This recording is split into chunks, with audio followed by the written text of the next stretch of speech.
Well, I have maybe somewhat a different way of looking at hunting and deer hunting in particular.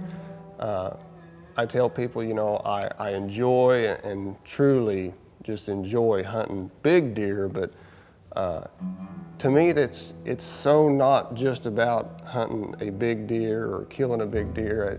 I guess it's more of the situation or the how things unfold. I mean, I tell people and they look at you sometimes like you're crazy. I may have passed this deer in time past, and because I thought, well, it's just not big enough, and maybe weeks later shot him and harvested him, but it was all about how it happened. Did I rattle him in? Did I stalk up on him?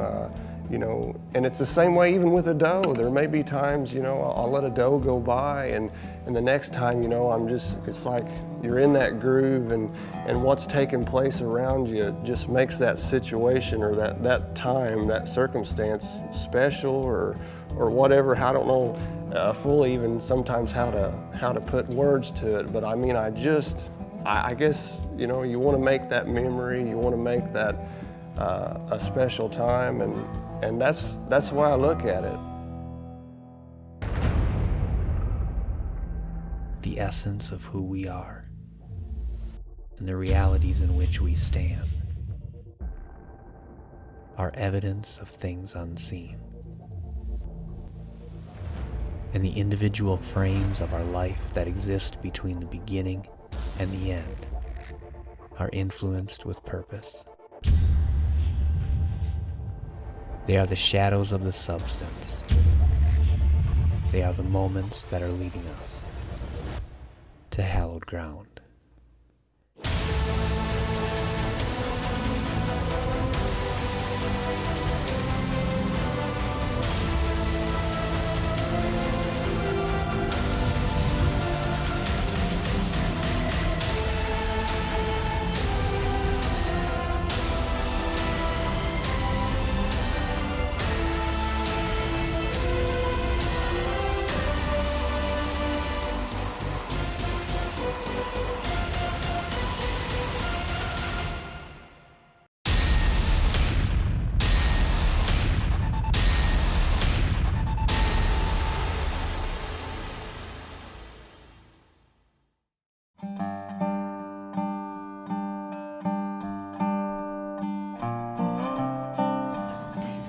Well, this one is very memorable just on the basis of it's probably my first, what you'd call, you know, better than average buck with a bow.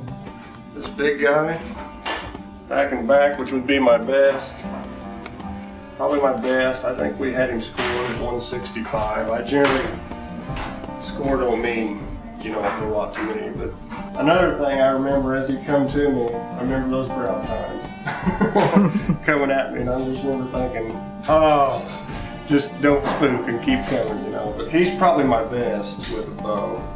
Here's one that JD might have seen, because I killed him on video several years ago, and he's still got velvet on him. I don't know, he kind of, they made fun of me because they said he was a little bit sick, but you know, I don't know. They didn't kill him and I did. They've all got a story behind them, like I said, and I could just keep telling stories. That's just a few of them.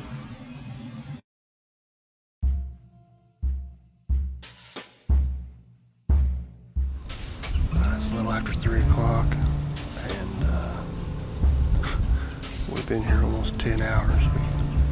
We never have moved locations or nothing today, so we've been up all day and we haven't seen deer for quite a while, but we've seen some big rascals here in the last couple days.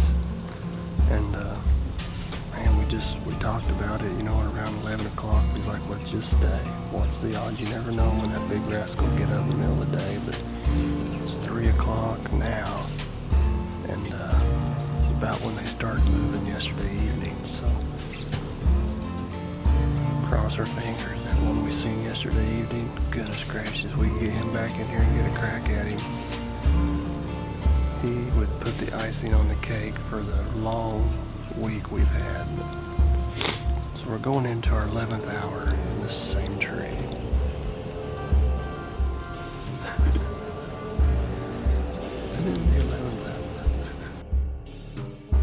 Well, it's the last evening of our vacation. Gun season starts the next morning. We head to our stand. We pick our spot. We push the wind a little bit. We's like, hey, we're going to get where we want to be. We sprayed down, you know, and tried to get scent free. And we get in there and we get set up. And I don't even have my bow pulled up. Wes is setting up the gear, and he gets my attention. And right behind us, have no idea where he come from, but right behind us, 35 yards, stands a buck and a doe. This episode brought to you by Bloodsport Archery, 100% carbon, hand-sorted premium arrows. I demand the best.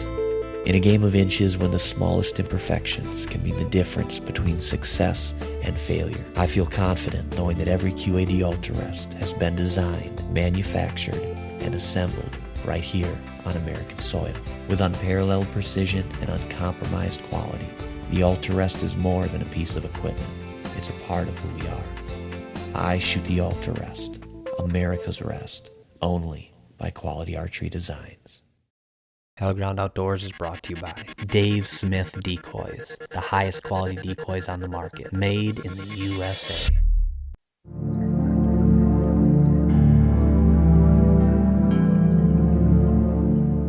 Wes gets my attention and he says, okay, there's deer right here, you know, and oh, one of them's a buck. And at that point, what takes place is Wes has got to get camera stuff ready. He hands me a camera and I'm trying to get it set up and pull my bow up, and I didn't have my camouflage on yet, if I remember correctly, and I looked at Wes and said, if we can get this deer, I'm going to take him.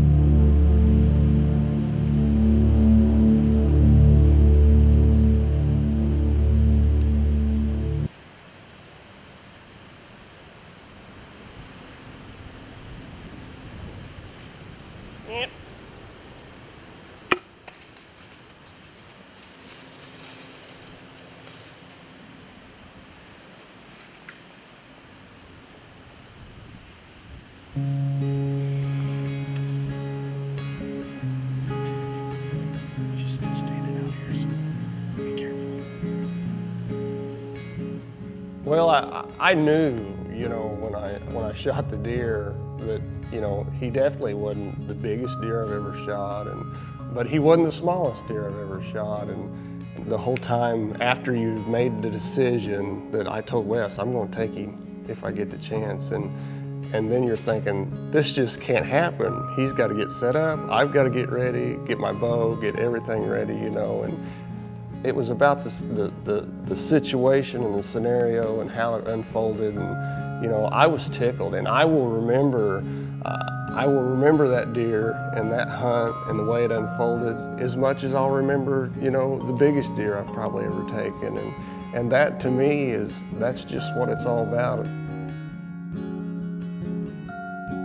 Well, I didn't have a gun tag, of course. I generally don't gun hunt in Illinois, and the second gun season here in Illinois was, I mean, blistering cold. Snow was on the ground, and I knew this particular place we hunt, there's a milo field, and of course when there's snow on and that milo is poked up through there, it has a tendency to draw deer. So I went down there and just sat, you know, and thought I'd watch with a spot and scope, watch that field, and several bucks come out, but one, I was like, man, I don't think we've seen him. That's a nice buck, you know, a real good one, and no one around, no gun hunters. The weather was just miserable. I don't know if that's why, but there is some gun hunters that hunt the area. But I thought, man, if no one will disturb him and this snow stays on, me and Wes have got a shot at this deer after gun season. And you know, of course, after I'd seen him 3 and 4 and 5 times, I was talking to Wes. I was like, we ought to give him a name. Like, you know, it seems like everybody names him and all these different names. And I said, we ought to just call him Bob or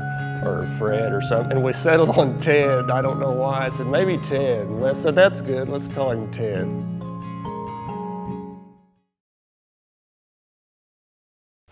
Tink's scent systems turn a big buck's desires into your advantage. Appeal to his appetite in the early season with our forage system.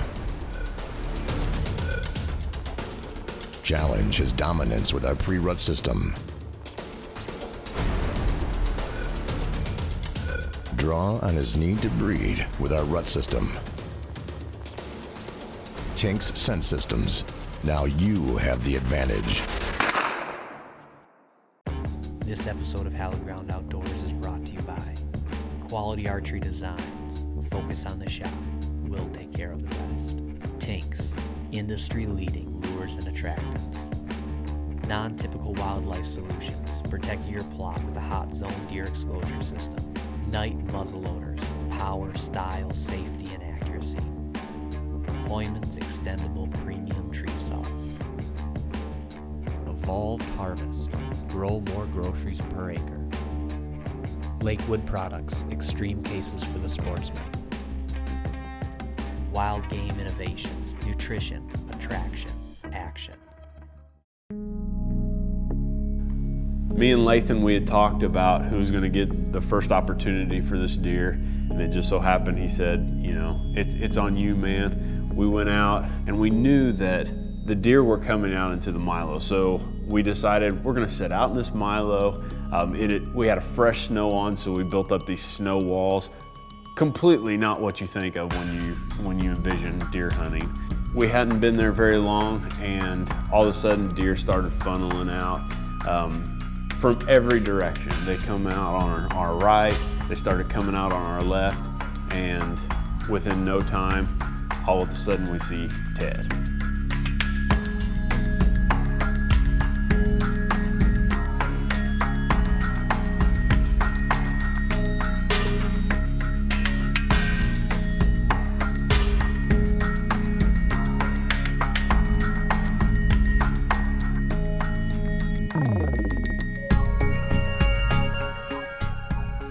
So that particular evening, Ted didn't come in close enough to get a good shot, but we knew he was in our radar, and we knew right where he was at, we knew where he was coming out.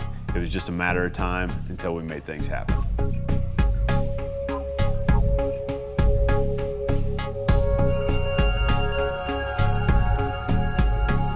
Well, it's Christmas Eve the next time I had an encounter with Ted, and of course, generally I probably would never hunt on Christmas Eve, but just so happened this year we had absolutely nothing going on Christmas Eve, and I get out plenty early, you know, and I get in, pick a tree out, and I climb the tree, and I've got, you know, all that equipment, I'm getting set up, and really before I'm even set up, I see him, he comes up to a slough, stays on the other side of it, gives me, you know, a 75 to 80 yard look, and I thought, man, how many more times can we have an encounter with this deer?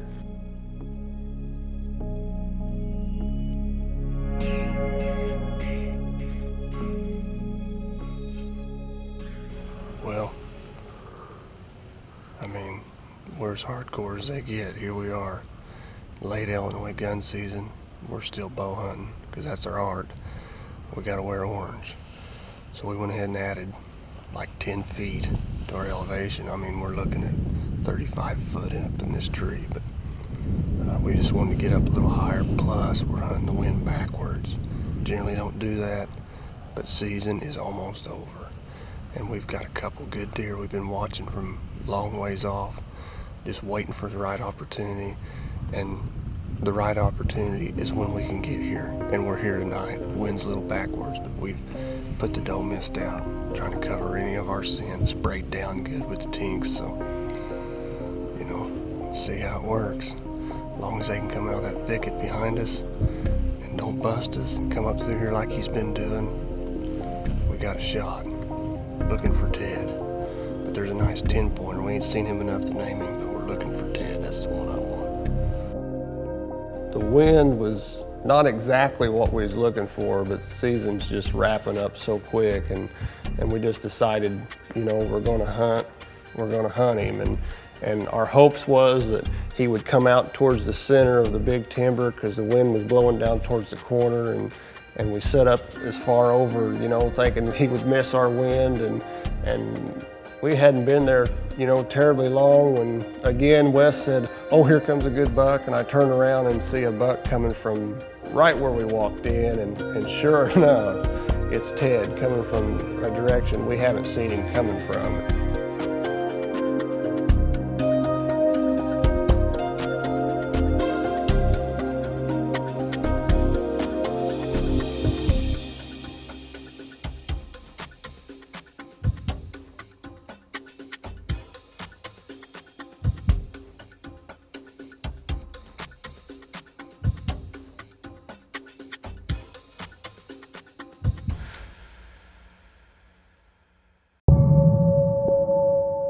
We hadn't been up in the tree very long. I'm videoing a doe off to our side, and I can hear some steps behind us. I turn around, I see a smaller buck coming in, and right behind him, who is it? It's Ted.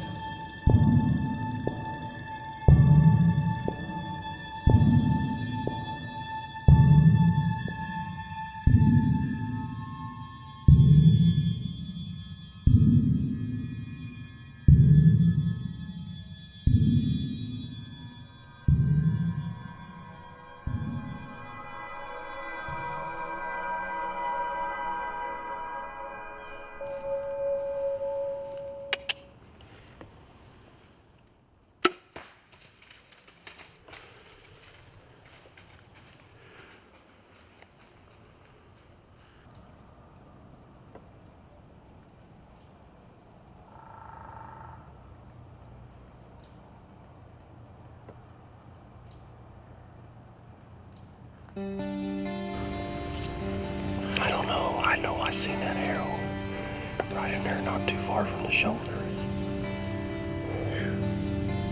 Dude, I started getting upset.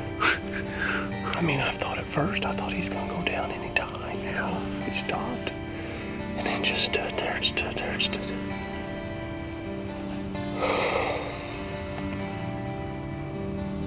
Dude, that's dead. It's dead. Dad is dead. Ted come. Dad is dead, man. He come from the opposite of what I thought he'd come from. We're waiting for him to come from here, hunting with the wind backwards, and he come from where we come in at. Don't know how many times I've seen that deer. The biggest concern I had from watching the footage, it was hard to tell, but the biggest concern is we climbed an extra several feet. The fear was maybe I didn't get high enough on that body, so we just made the choice to go back in and wait it out the night and come back the next morning, and man, what a long night. We've tracked for quite a ways. We've had decent blood, but not a bunch.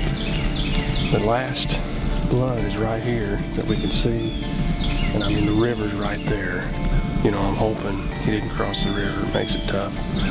Sometimes they cross rivers, but anyway, a little bit of blood here. We're going to just go ahead and follow this little nook right down the river. See what happens, and see if the blood trail goes down the river, if it turns or whatever. We still got blood. We've been following blood, so that's a good sign.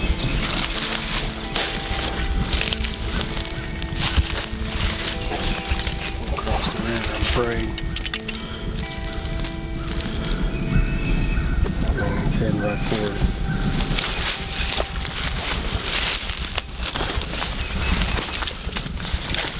He's in the river. Seriously? He's in the river. He's in the river. Oh man. Awesome, dude.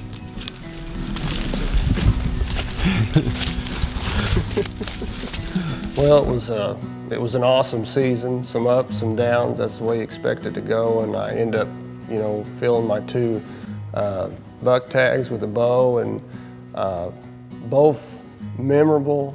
One, a great buck. One, you know, some might consider an average buck, but you know, in my mind, you know, one's not any more valuable to me as the other because they're both a memory that I'll hold, you know, my whole life. They're both a story that I tell my kids, and And I tell my other hunting buddies, you know, I can tell them about the 7-pointer that literally came out of the ground and we'd worked so hard to get a deer, and I can tell them about Ted that we watched and we hunted and we pursued and we wanted to get an opportunity out. Well, at the end of the day, the most important thing is God first, my family, and somewhere after them too, you know, I'll slip hunting in there, and I'm gonna go out there and I'm gonna chase a big buck. But the most important thing is I'm gonna go out there and I'm gonna make a big memory.